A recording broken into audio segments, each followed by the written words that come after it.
Hey, good evening, Augusta Nation. Thank you for joining me on the ride home. As you can see, the sun is going down, so it is the evening. It is about a quarter till 6, or pretty close to there anyways. Just got done. We got back from Landscape Summit in Washington State on Sunday. Took 3 members of my team and my partner Jeremy. We had an amazing time.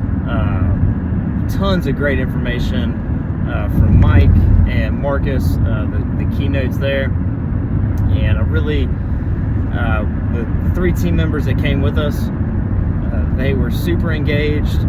They really spent their time well, absorbed the information, and we got to talk with a bunch of other franchisees, other landscapers from around the country, and just had a great time.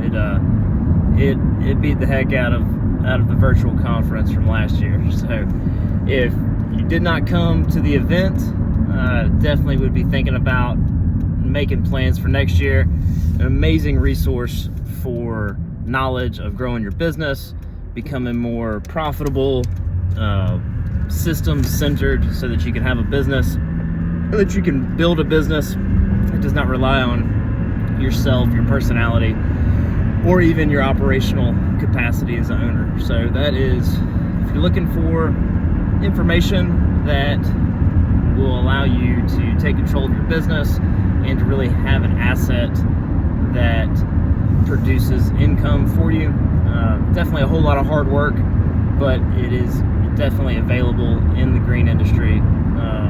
And Mike Andes, in my opinion, is the leader of the information that's out there for us green industry pros, in order to grow our business to really work for us. So I had an excellent time, bonded with the team, and 2 of the 3 guys that went with us, that joined us, Matt Owens and McKeith McFadden, they have, I would say, committed. They didn't sign a document to come to my school as a scholarship, but they have talked about and made interest to be part of our general manager program. So as we grow, we're going to have different locations, and we'll have general managers run the entire location.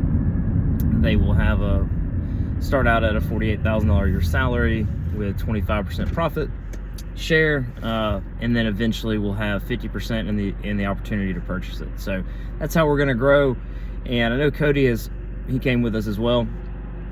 That's a possibility for him, but he might also branch off and do his own lawn care with his father. So super excited to see these guys grow, and just really, it was a great time. That I was super happy that our team, or anybody on our team, would want to spend their weekend or their week with us and learn about business. So I don't know if that video is going to be offered for sale as far as the 3-day conference, but if it is, check it out. No, you'll find it on Landscape, or if it's going to be there, it'll be on Landscape Business Course with Mike Andes. I did, as good of a time as I did miss my wife's soft opening the first day that she was open for business for Sinless Sweets. So I really wish I could have been there, but she did great. The soft opening was a great success, and who would have known a bakery, opening day did a little over $3,000. So it was super successful, and just really proud of her. I know she's actually there right now, and I'd like to catch her before she closes today. So I'm on the way there, and depending on if I can get there in time, I'll keep the phone on, and you can see the bakery as it's open and ready to rock.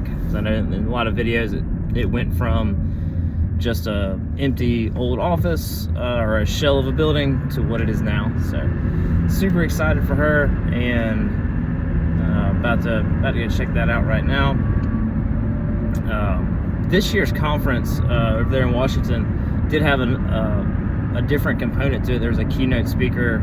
I forget his last name. His name's Marcus, and he's a consultant, but he's also had owned businesses more on the landscape project side of things. So I thought that was really cool this year, It's not really our forte. You know, we're into basic services, but for those in the landscape industry that do you know, full installs and have more project-based work, it was really cool to see that dynamic and to hear from somebody as successful as Marcus. You know, being able to manage a large operation. I think he was at a $7 million business, and then he had consulting with tons of other really large businesses. So that was pretty neat. Project work's definitely not where we'll be headed, but really cool to see. And then also, while we were gone, I don't know if I've been on the channel since Jesse has left. Jesse is our treatment manager, the guy I hired to run treatment. Jesse Carter, he has actually left. He had gotten an opportunity to work remote from home back in the industry where he came from before he came here. So excellent opportunity for him and his family, can work remote, and I think he probably is making an additional $30,000 or so plus benefits and everything. So I mean, you can't be mad at that guy. So super happy for him and his family for that opportunity of financial growth, and also being able to work from home was super important to him. So very happy for him. It did leave us in a position where we had to make a couple decisions. You know, with that situation, he ran all the treatments. We don't have a huge treatment program or anything like that. It was 10% of our revenue. So we did 1.15 million last year. And treatments counted for about 150,000. So we did have plans to grow it, and I love the treatment service. It is very profitable, very system centric, and there's not a whole lot of variation when you show up to the property.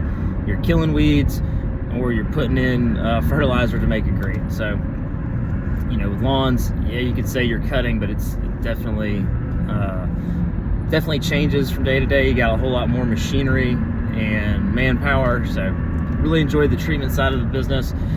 But with Jesse leaving, we had 3 options. So we could find his replacement. So that was the first option. Did a couple interviews. Jesse was great, you know, as far as the package of being able to run, do the work, the technical work, but also all the back end. Really was a great manager of that division. So didn't really find a good replacement. We tried, and then second option would be to sell it, and we've got 2 offers at the moment, and so we'll be making a decision on Friday and which offer we go with. One of them is a cash offer, like a normal sale, and then the other one is pretty interesting because it is half, or not half, I guess it'd be roughly half of a trade for maintenance accounts, mowing accounts, and which is recurring year-round revenue. So that's pretty cool. And then the other half would be cash, so also cool. Kind of felt torn going back and forth with whether I want to sell it, whether I want to find someone to run it, and kind of looking at the big view of things, the bigger picture. And it's January, and the sale of it, the proceeds that we would receive would guarantee the 2 locations that we're going to be purchasing the franchise territory rights to at the end of the year for Matt Owens' location in McKee.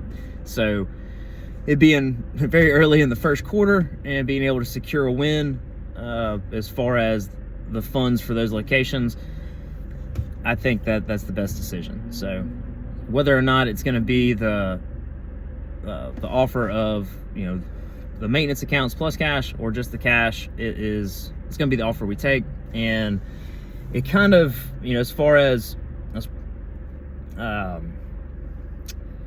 we grow, and what we're trying to do is offer simple services, systems oriented business that we can pop up locations, hire a general manager, and they run the whole show. So treatment, although it can be very simplified, it just needs a manager to run it and grow it. It's a great business, and as simple as it is, by it being a part of our business, it just adds certain complexities with scheduling, with splitting your resources for growth. You can't you've got to specifically market for treatment. And then you also have the resources of needing trucks and tanks, and then on the maintenance side, trucks and mowers. So it kind of splits your resources for growth. If we were at a different point, if we had a whole lot more cash in the bank, wouldn't make as much sense. But I think it's going to help us out. Definitely secure those 2 locations, and I think that is going to be where we go with it. So I am not really disappointed because I just look at it as another opportunity to secure, like I said, secure those locations. And then also Jesse had a great opportunity too, so it worked out in both ways. So behind me right here is my wife's bakery, and I'm just going to kind of creep in the window so that you can see what's going on here. And see, we actually do have customers, so that's good news. Don't want to creep on them too hard, but I'll show you. She's in there. She's behind the counter there, working at the bakery, and it is up and running. She does charge me, so I'm not getting any free snacks, but I will try to get one when she's not looking. But thank you for joining me on the ride home. I'm gonna go get my kids, check out my wife's bakery, and I will do better about having videos every day. Hope you'll have a great one.